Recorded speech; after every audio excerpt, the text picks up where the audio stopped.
Hey everyone, thank you so much for clicking on this video. The fact that you are willing to sacrifice a few minutes out of your day to consume my content really does mean the world to me.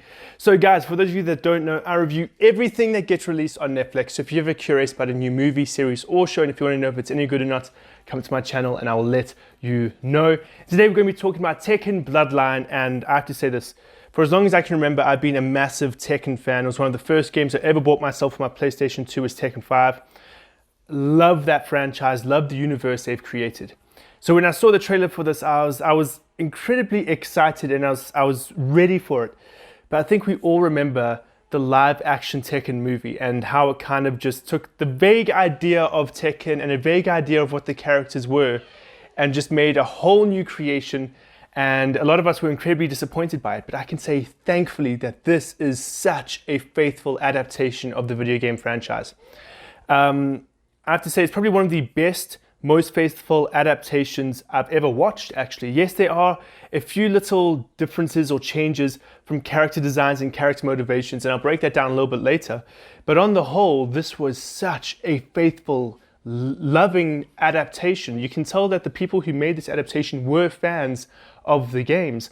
And above and beyond all of that, every single character that we spend time with is also given justice. And what I mean by that is very often in adaptations, especially when it comes to like fighting games, you've got such a large roster of characters.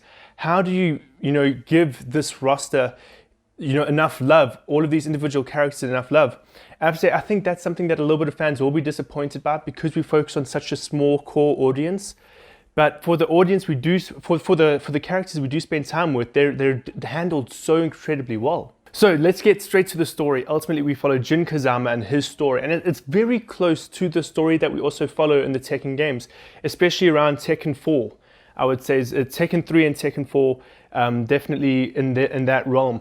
We're not yet at Tekken 5, and I have to say it was a lot of fun to just watch the story that we know from the games play out on the screen. And as I mentioned, there are changes, but for the most part, we get to see Jin and his closest friends, his allies and his enemies ultimately come together, and we follow him on his journey. Because in many ways, the moment Jin got introduced to the Tekken franchise, he became the primary protagonist. The story pretty much revolves around him. The story primarily revolves around Jin. I mean, he's pretty much like the Ryu of the Tekken universe. If Ryu's going to be the Street Fighter, Jin's going to be for Tekken. And so that was great to actually just follow Jin because he's a character we can all get behind. I think we can all relate to Jin in many different ways. And they really show his more human side in this. In the later games, Jin's motivations for me kind of become a little bit messy. He as a character gets a little bit messy.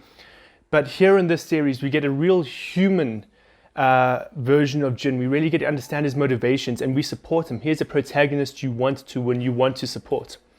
The other characters we really spend a lot of time with, we get to spend a lot of time with Horang, which is honestly one of my favorite characters of all time. They gave him his gi, not his biker getup, which is a little bit frustrating to me because I've always preferred him with his biker getup. But again, I think this is something that's so great about this show is I didn't really mind that because the actual core of the character was kept intact. And his relationship with Jin has been tweaked a little bit, but it's a lot more enjoyable with how they've actually shown it in the show. We also get characters, we get King, who was just flipping amazing in this show. We get Paul, who was just his lovable self.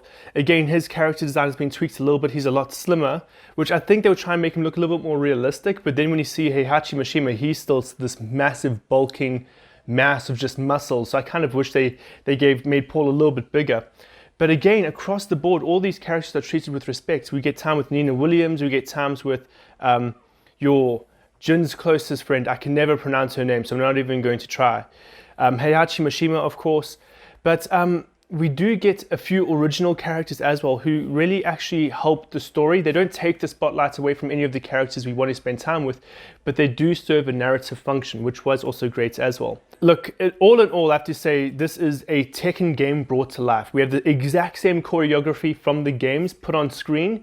We have the same sort of like aura and special effects, like when characters charge up their attacks, especially like when you get like Paul's like super punch. I mean, it's literally frame for frame the exact same movements. When King fights, you actually watch his wrestling moves basically ripped straight from the game. Same with Jin Kazama. A lot of his combos are in there. So honestly, if you are someone that like knows, okay, cool, if I want to, you know, press square, square, circle, X, this is what the character is going to do. You actually see that unfold on the screen. There were multiple times and I was like, yo, that's a backward space X, or that's a backward space square, especially when it came to King, because I know that character off by heart. So yeah, guys, I have to say, if you are looking for a faithful adaptation of a video game, I don't think you're ever going to, well, especially with what's been released recently, this has to be one of the most faithful adaptations, and I would highly recommend that you check it out. The team behind it did an absolutely fantastic job.